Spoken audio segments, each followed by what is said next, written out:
哪一句？台湾谚语：比喻人虽俗，理却不能免。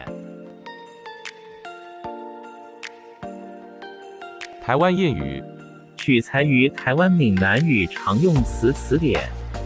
欢迎乡亲们转发到自己的聊天组群，协助推广咱们的母语。多谢，感恩。台湾谚语：草地亲家坐大位，比喻人虽俗，理却不能免。